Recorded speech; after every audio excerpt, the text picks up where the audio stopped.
Welcome to the Changes to the Team episode for Game Week 6. Before we get on to my team selection for the upcoming game week, let's take a look at the points scored in Game Week 5. It was a poor return in defence this week, with no players keeping a clean sheet. Ben Foster and Gareth McCauley managed to hold on to theirs until the 61st minute, when Michail Antonio scored to wipe the West Brom clean sheet. Leighton Baines also came close, as Everton conceded just one goal against Middlesbrough. Negredo challenged the goalkeeper to force the own goal, but it was deemed fair by the officials. In midfield, it was another poor week for Eden Hazard, who failed to register a single attempt on goal against Liverpool, and created just one chance.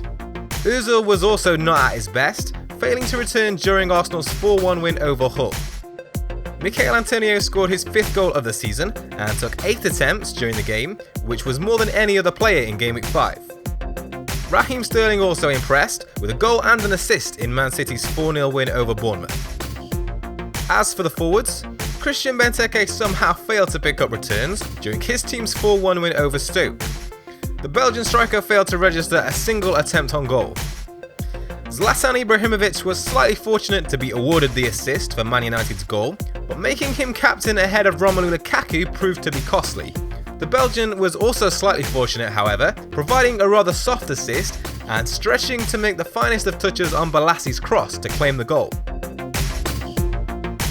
So it was an average score of 55 in the end. It could have been a green arrow had I gone for Lukaku as captain over Ibrahimovic, but it is only a small drop down to 146k, and it's still early days yet to look too much into the ranks. So now let's take a look ahead to Game Week 6. I'll be making 3 transfers and taking a 4-point hit. Sergio Aguero of course comes into the team.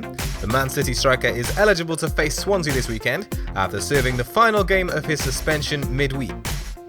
With Man City's attack thriving under Pep Guardiola, the Argentine looks like a must-have and is sure to be the favourite for captain option in Game Week 6.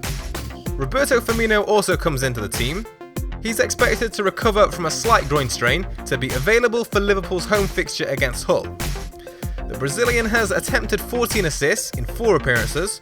Only Willian, Tadic and De Bruyne have attempted more. And Robert Snodgrass comes in as the enabler. The midfielder is on set pieces for Hull and has produced 6 shots on target and attempted 10 assists so far.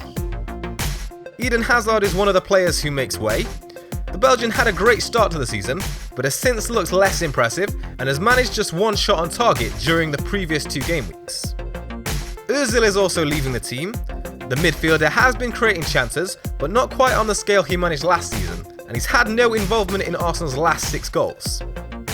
Christian Benteke is the final player to be sold.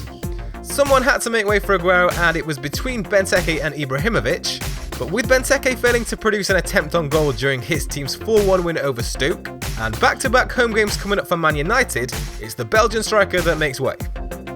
And here's how the team looks after making those changes. In terms of selection, Etienne Capoue finally makes his way into the starting 11 for his trip to Burnley.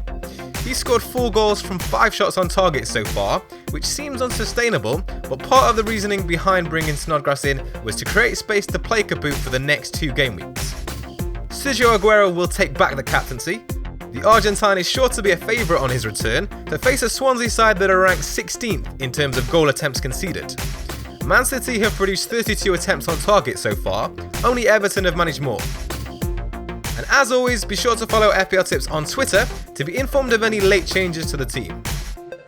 Be sure to like, comment and subscribe if you've enjoyed the video, and check out the other videos for Game Week 6 as well.